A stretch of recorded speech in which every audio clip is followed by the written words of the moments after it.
Hello aspirants, welcome to GeoIS। Social current affairs of जनवरी में आप सभी का स्वागत है।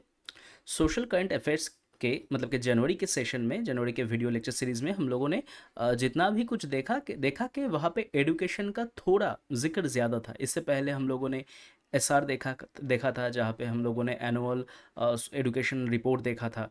उसके साथ annual health education sorry higher education का जिक्र हम लोगों ने देखा था। अभी आज हम लोग जो देखने जा रहे हैं वो है नेशनल डिजिटल यूनिवर्सिटी। तो जितने तरह के मतलब कि यूनिवर्सिटी हम लोग देख चुके हैं, अब ये नया तरीके का एक यूनिवर्सिटी है। कैसा वाला? National digital university. ये डिजिटल टर्म हम लोगों ने कहाँ सुना था? आप लोग अगर याद करने की कोशिश कीजिएगा तो हम लोगों ने एक चीज़ देखा था कि digital divideation in education in India, कि इंडिया में डिजिटल डिवाइडेशन बढ़ रहा है, कि जिसके पास वो सब प्रिविलेज है कि वो टेक्नोलॉजी मतलब कि डिजिटल टेक्नोलॉजी यूज़ कर सकता है, उसको जो एडुकेशन मिल रहा है, जिसके पास ये सब सुविधा नहीं है उसको नहीं मिल रहा। ठीक है। अब ये चीज़ हम लोगों ने देखा था डिजिटल डिवाइडेशन के रूप में इन एडुकेशन। अभी जो किस्सा है वो यही है कि नेशनल डिजिटल यूनिवर्सिटी के बारे में इंडिया में बात चल रहा है। क्या है ये चीज़? Framework of national digital university as envisioned under the national education policy 2020। तो नेशनल एजुकेशन पॉलिसी जो है 2020 का, ये हम लोगों को पता है। तो वहाँ पे ये नेशनल डिजिटल यूनिवर्सिटी के बारे में कहा गया है, सोचा गया है। वहाँ पे इसके बारे में इनिशिएटिव भी लिया जाएगा। Okay. What is NDU and its framework? NDU is a university designed to bring together various higher educational institutions. तो हायर एजुकेशनल इंस्टीट्यूशंस में हम लोगों ने देखा था कि वहाँ पे क्या रिपोर्ट आया था। मैं अभी अभी उसका जिक्र कर रहा था कि SR का रिपोर्ट देखा, हायर एजुकेशनल इंस्टीट्यूशंस का रिपोर्ट देखा।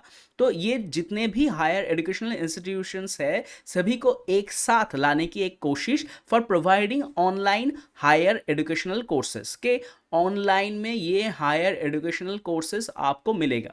अब ये सही है या गलत है, इसमें क्या क्या मतलब कि प्रॉब्लम आ सकते हैं, क्या क्या सुविधा मिलेगा स्टूडेंट को, वो सब के बारे में हम लोग डिस्कस करेंगे। Following is the framework of India. सबसे पहले हम लोग थोड़ा फ्रेमवर्क देख लें। Online courses, the university will offer exclusively online course, exclusively offline online, okay, from its partner institutes, both private and public universities. तो जो पार्टनर यूनिवर्सिटी रहेगा उसके अंदर private as well as public universities भी रहेंगे, और उसी के ज़रिए यहाँ पे सिर्फ और सिर्फ ऑनलाइन कोर्स ही ऑफर किया जाएगा। Functioning model, NDU will function under a hub and spoke model. The course will be made accessible to students from the single platform study webs of active learning for young aspiring minds, स्वयं portal. तो एक specific portal होगा, single portal, जहां पे सभी students इस चीज को एक्सेस कर पाएंगे। IT and administrative service will be provided through the governments Samarth portal. तो जितने भी आप लोगों को पता होगा कि एक ऐप, एक या ऐसा ऐसा कोई प्लेटफॉर्म देने के लिए IT, एडमिनिस्ट्रेशन, इंफ्रास्ट्रक्चर, ये सब चीज़ों का ज़रूरत होता है, तो वो सभी गवर्नमेंट इनिशिएटिव से ही लिया जाएगा। Okay. Courses type, the students can opt for certificate course, diploma course as well as degree course. Autonomy to design curriculum, students will have the liberty to sign up for multiple courses from different HEI, इसका जो मतलब कि short form है, higher education institutions, and design their own curriculum, मतलब कि आप अपना curriculum खुद से चुन सकते हो। Okay. Credit based university degree, अब हम लोगों को ये पता है कि हम लोगों का जो क्रेडिट बेस्ड सिस्टम है नंबर का, वो पहले ही चालू हो गया था इंडिया में। Course will hold a certain number of credits and students will be eligible for a degree from a particular institute on accounting accumulating 50% of the credits। तो ये क्रेडिट बेस्ड एजुकेशन सिस्टम ही रहेगा। NDU degree, if a student earns credits from multiple institutions and crosses the credit threshold, the degree awarded will be by NDU। मतलब कि मैं एक specific institute के अंदर अपना करिकुलम उसको फ्रेम करके एक डिग्री हासिल कर रहा हूँ, और मुझे वो डिग्री कहाँ से मिल रहा है? NDU मतलब कि नेशनल डिजिटल यूनिवर्सिटी से मिल रहा है। तो आप लोगों को रिकॉग्निशन भी समझ आ ही रहा होगा। Number of seats, there will be an unlimited number of seats for every course, solving the problem of limited number of seat in higher education institution। Higher education में हम लोगों को पता है कि जितना मतलब कि एजुकेशन सिस्टम और भी आगे बढ़ता रहता है, वो जो सीट है, नंबर ऑफ सीट्स वो कम होता जाता है। इसका रीज़न हम लोगों को पता है कि इतना सारा जो सुविधा है हम लोग इतने सारे स्टूडेंट को नहीं दे सकते, और हम लोगों को ये भी पता है कि ये नंबर ऑफ सीट्स के चलते जो लोग जनरल SC ST कैटेगरी से होते हैं, कुछ लोगों को मिलता है, कुछ लोगों को ये ऑप्शन अवेल नहीं कर पाते हैं। तो यही सब प्रॉब्लम को हटाने के लिए नहीं, कोई सीट लिमिट ही नहीं होगा, यानी कि सभी जो भी चाह रहे हैं कि किसी इंस्टीट्यूट के किसी एक प्रोग्राम में, सर्टिफिकेट, डिप्लोमा कोर्स, कोई भी कोर्स में वो एनरोलमेंट करना चाहेगा वो कर सकता है। ABC system, NDU will use a standardized academic bank of credit system established by the University Grants Commission, UGC से बनाया हुआ ये academic bank of credits to facilitate academic mobility। हम लोग एक चीज़ के बारे में बात कर रहे थे, नेशनल टेस्टिंग एजेंसी, या फिर ऐसा कोई क्रेडिट जिस क्रेडिट से मैं हर जगह पे भर्ती हो पाऊंगा, एक ऐसा कोई स्टैंडर्डाइजेशन कि मैं जो एजुकेशनल सर्टिफिकेट मुझे मिल रहा है कहीं भी मतलब कि इंडिया में या इंडिया के बाहर जाओ तो उसका रिकॉग्निशन मिलेगा, तो वो सभी चीज़ यहाँ पे देखा जाएगा। ABC सिस्टम के अंदर क्या है, what is it? It's a virtual or digital storehouse that contains the information of the credits earned by the individual students throughout the learning journey in different HEIs। शायद आप लोग समझ गए होंगे मैं किस चीज़ के बारे में बात कर रहा था अभी। Academic bank account, individual account opened and operated by the student to which all academic credits earned are deposited, accumulated, transferred और redeemed। जैसे कि आप लोग शॉपिंग करते हो ना, क्या क्या करते हो, आपने एक चीज़ खरीद लिया तो देखा गया कि आपको एक स्पेसिफिक टोकन मिला, आप उसको रिडीम कर रहे हो, आप उसको बाद में यूज़ कर रहे हो, ठीक वैसा वाला ही एक प्रोसेस जहाँ पे आपका क्रेडिट डिपॉजिट रहेगा, आप उस चीज़ को रिडीम कर रहे हो। Credit transfer, registered HEIs receive or provide prescribed credits to individual ABS for course undertaken by enrolled students। तो एक स्पेसिफिक कोर्स है, उसके लिए इतना सारा क्रेडिट चाहिए, तो मेरा इतना क्रेडिट है कि नहीं, तो इतना क्रेडिट यूज करके मैं ये कोर्स अवेल कर रहा हूँ। तो ऐसा ही पूरा एक प्रोसेस है। Credit redemption, accrued credits in the ABS of students are used for fulfilling credit requirements for award of degrees और diplomas और certificates। यानी कि ये पूरा प्रोसेस, इस प्रोसेस को कहा जा रहा है ABC सिस्टम। आशा करता हूँ आप लोगों को अच्छा ही लगा होगा ABC सिस्टम के। हाँ, मतलब कि हम लोगों का होता क्या है, एक जगह से कोई कंप्यूटर कोर्स कर लिया, दूसरी जगह से कुछ दूसरा कुछ कर लिया, अब जब जा रहे हैं नौकरी के लिए या फिर मुझे कुछ सर्टिफिकेट चाहिए, देखा जा रहा है कि वो वैलिड नहीं है, देखा जा रहा है कि कहा जा रहा है कि नहीं, उस चीज़ का कोई वैलिड ही नहीं था, तुमको फिर से सीखना होगा, यहाँ पे इसका कोई भी अहमियत है नहीं, ये सब प्रॉब्लम ही नहीं रहेगा। ठीक है, अब अगर हम सिग्निफिकेंस के बारे में थोड़ा बात कर ले, fulfilment of skilling needs, constant need of skill upgrade in a rapidly developing and dynamic industry landscape. The 2015 report on National Policy on Skill Development and Entrepreneurship had estimated that only 4.7% of the total workforce in India had undergone formal skill training। आपको समझ आ रहा है formal skill training के अंदर कितने लोग गए हैं? ओनली 4.7%। आप लोग ऐड वगैरह देखते होंगे, वहाँ पे ऐड आता है कि अप स्किल या फिर दूसरे वगैरह बहुत सारी चीज़ों का, कि आप अपना स्किल डेवलपमेंट करो, कि तुम जॉब कर रहे हो कोई इशू नहीं है, अपना स्किल बढ़ाओ, अपना कोई एक पढ़ाई कर रहे हो तो दूसरा चीज़ों में स्किल बढ़ाओ। तो जितना तुम अपना स्किल बढ़ाओगे, जो फॉर्मल स्किल ट्रेनिंग हम जिसे कहते हैं, तो तुम एक अच्छे वाले नौकरी पे तुम वहाँ पे अपना डाल सकते हो कि हाँ मुझे ये नौकरी चाहिए, मैं इस नौकरी के लिए क्वालिफाइड हूँ, तो मुझे आप ये नौकरी दो। तो इस चीज़ के लिए कि मैं कोई एक स्पेसिफिक रिक्वायरमेंट पूरा कर पाता हूँ तभी ना मैं उस नौकरी के लिए अप्लाई करूंगा। तो मैं अप्लाई तो तब करूंगा जब मेरे पास वो फॉर्मल स्किल होगा। तो यही चीज़ है कि फॉर्मल स्किल हम लोगों को मिल रहा है, क्योंकि वो उस हिसाब से, मतलब कि फॉर्मल स्किल में हम लोग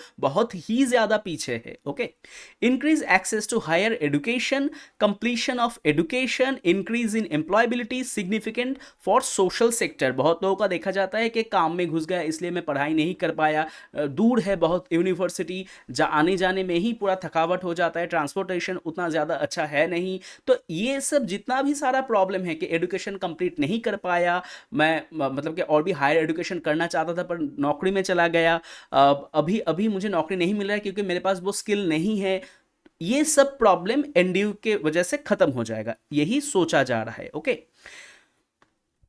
चैलेंजेस क्या है? concern on credibility of courses. There are concerns regarding the credibility and usefulness of the programs, as course curriculum can be freely designed by the students. Ambiguity on whether industry recognizes equivalence between traditional degree programs and digital degree programs or not. तो आप लोगों को जो लग रहा था कि हाँ ये इसका सुविधा है कि मैं अपना करिकुलम खुद ही फ्रेम कर रहा हूं, तो वो चीज़ या फिर जो मतलब कि स्ट्रक्चर में इस चीज़ को बनाया जा रहा है वो कितना एक्सेप्टेड होगा, ये भी एक सोचने वाली चीज़ है। ठीक है कि देखो फ्रेमवर्क जब बनता है ना एजुकेशन का, तो देखा जाता है कि थियोरिटिकल और प्रैक्टिकल दोनों में एक अंतर रह जाता है कि थियोरिटिकल में हम लोग को बहुत कुछ सिखाया जाता है, प्रैक्टिकल में वो सब चीज़ों का इम्प्लीमेंटेशन होता ही नहीं है, एंड वाइस वर्सा। तो ये एक प्रॉब्लम हर जगह पे है। जैसे आप लोग एस्पिरेंट हो ना, आप लोग प्रिपरेशन ले रहे हो, आप लोग कोई चीज़ को पढ़ रहे हो, जियोग्राफी, हिस्ट्री, पॉलिटी वगैरह, इकोनॉमिक्स, ये सब पढ़ रहे हो, पर आप जब काम करने जाओगे तो देखना कि वो जो जॉब प्रोफाइल है वो बिल्कुल ही अलग है। तब आपको लगेगा कि शायद कोई ये सब चीज़ के बारे में भी हम लोगों को पहले से ट्रेनिंग दिया होता तो हमारा माइंडसेट और भी अच्छा होता। तो ये जो प्रॉब्लम है, the difference between theoretical knowledge and practical knowledge, ये हर जगह पे है। ठीक है। Difficulties in standardised evaluation, potential compromise in quality of education, lack of practical skills development, digital divide. यानी कि डिजिटल डिवाइड है वो वाला पॉइंट जिस पॉइंट को लेके हमने शुरुआत किया था कि इंडिया में डिजिटल डिवाइडेशन इतना ज़्यादा है बहुत पहले से ही, और उसके ऊपर मैं नेशनल डिजिटल यूनिवर्सिटी ला रहा हूँ। तो सबसे पहले तो हमें इंफ्रास्ट्रक्चर तैयार करना होगा। जब इंफ्रास्ट्रक्चर तैयार होता, मैं कहता कि नहीं इंडिया में कोई भी डिजिटल डिवाइडेशन है नहीं, तब मैं कह सकता था कि हाँ नेशनल डिजिटल यूनिवर्सिटी आया है, अभी ये चीज़ से सभी का भला होगा। पर कोई इंफ्रास्ट्रक्चर है ही नहीं, मैं एक नया चीज़ लाने के बारे में सोच रहा हूँ, ये कैसे हो सकता है। उसके ऊपर देखिए lack of practical skill development, कि मैं जो सीख रहा हूँ वो उसका तो प्रैक्टिकल इम्प्लीकेशन मैं कहाँ पे करूँगा, कैसे करूँगा, अगर है भी तो वो तो सीखते सीखते बहुत देर हो जाएगा कि मैंने सीख लिया पर मैं प्रैक्टिकली कुछ नहीं कर पाया। तो जिसे हम कहते हैं कि वोकेशनल नॉलेज, वोकेशनल कोर्स, इतने दिनों से वो यही नाम पे था, तो मैं तो ऑनलाइन में सीख रहा हूँ। मैं ऑनलाइन में सीख रहा हूँ, इसका मतलब है कि जो प्रैक्टिकलिटी है वो तो गायब है, ये प्रॉब्लम है। और वोकेशनल कोर्स में क्या होता है कि ऑटोमेशन या ऑटोमोबाइल सेक्टर मुझे सिखाया जा रहा है कि ऐसा ऐसा हो रहा है, मैं वहाँ पे बैठ के हाथ में वो चीज़ लेके अच्छे से सीख रहा हूँ। तो ये वाला जो प्रॉब्लम है lack of practical skills development, ये भी होगा। Potential compromise in quality of education, concept of unlimited number of seats has raised concern regarding dilution of quality of education. कि ये हम लोग जब कहते हैं कि सीट लिमिटेड है, इसका मतलब है कि चुने हुए कुछ ही स्टूडेंट को लिया जाएगा बेस्ड ऑन मेरिट। बट जब कह रहा हूँ कि हाँ ये अनलिमिटेड है, मतलब क्या है कि ये जो क्वालिटी ऑफ एजुकेशन है कि कौन से स्टूडेंट आ रहे हैं, इसका रिजल्ट क्या आएगा, कि कौन सब स्टूडेंट से इन मतलब कि स्टूडेंट को ये सब प्रोग्राम का सहायता मिलेगा भी नहीं, या वो इसको अपने जीवन में या फिर अपना जो उनका जो जॉब सेक्टर होगा वहाँ पे उसका इसका असर होगा कि नहीं, ये चीज़ हम नाप नहीं सकते। 10 स्टूडेंट भर्ती हुए थे, 10 में से 7 लोगों को नौकरी मिल गया, अभी वो लोग काम कर रहे हैं, ये एक चीज़ है। पर बहुत सारे स्टूडेंट यहाँ पे भर्ती हुए थे इस कोर्स में, इस एप्लीकेशन मतलब के जो कोर्स था इस कोर्स में भर्ती हो गए थे, डिप्लोमा कोर्स में या सर्टिफिकेट कोर्स में, पर शायद उनमें से गिने चुने किसी लोगों को नौकरी मिला किसी किसी सेक्टर में, वो स्टैटिस्टिक्स भी हमारे पास है नहीं, ये वाला चीज़ प्रॉब्लमेटिक हो जाएगा।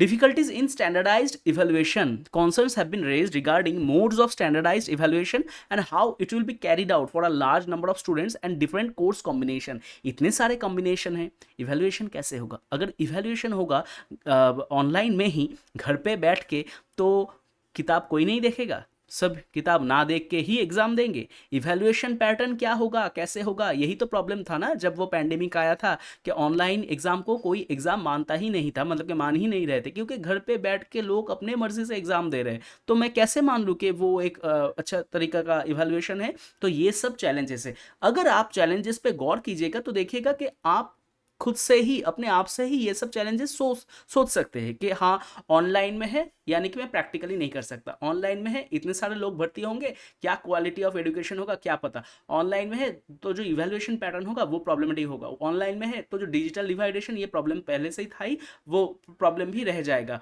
ऑनलाइन में है क्रेडिट सिस्टम है तो क्रेडिट का यूज़ कैसे करे क्या करे, मैं खुद से ही पूरा प्रोग्राम बनाऊंगा, मुझे तो कुछ पता ही नहीं है तो मैं क्या अपना करिकुलम बनाऊंगा, सभी चीज़ प्रॉब्लमेटिक है। तो चैलेंजेस ना अपने आप से ही सोचा जा सकता है, वैसे ही वे भी अपने आप से ही सोचा जा सकता है। वे फॉरवर्ड क्या है?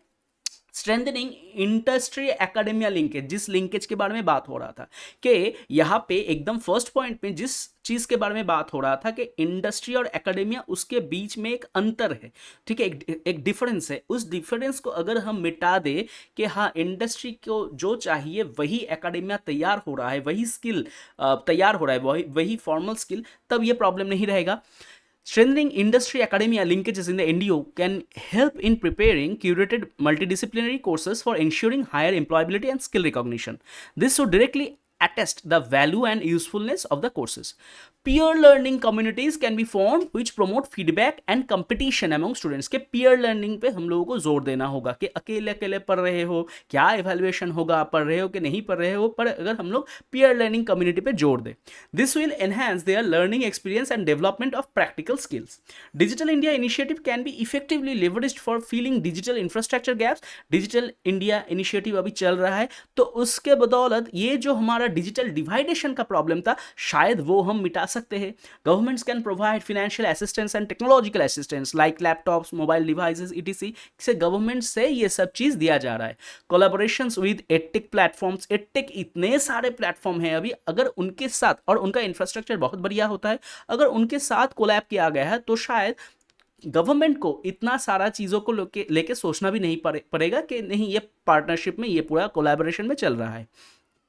Artificial intelligence, machine learning and virtual reality, augmented reality, तो ये सब चीज़ अभी हम लोगों को प्रमोट करना होगा कि अभी इंडिया का जो मतलब कि आइडेंटिटी है, जो फेस है, वो बदलने वाला है, क्योंकि अभी मशीन लर्निंग आ गया है, अभी एआई आ गया है। हम सभी को पता है कि एआई क्या है, मशीन लर्निंग क्या है, वर्चुअल रियलिटी पे हम लोग जा रहे हैं, चंद्रयान हो रहा है, तो हम लोगों को अभी और भी आगे का कुछ सीखना होगा।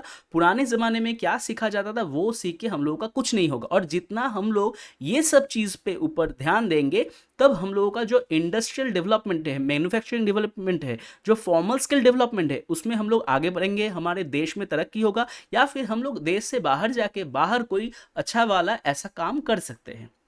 Communication network and engagement mechanisms between students and counsellors, faculties, ये जो एक कम्युनिकेशन गैप है, उस कम्युनिकेशन गैप को भी हमें हटाना होगा। देखिए, आप लोगों को भी पता है कि ऑनलाइन और ऑफलाइन में एक प्रॉब्लम है, वो है कि द टच, ठीक है, the touch between teacher and students.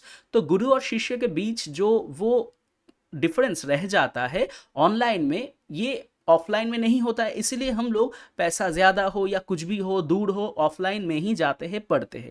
तो वो कम्युनिकेशन नेटवर्क अगर ये काउंसलर्स और स्टूडेंट्स के बीच रहे, तो जितने भी प्रॉब्लम आ सकते हैं या आएंगे, उन सब चीज़ों को मिटाया जा सकता है। या फिर ऐसा भी हो सकता है, this would improve course completion rates and emulate the offline mode to a greater degree.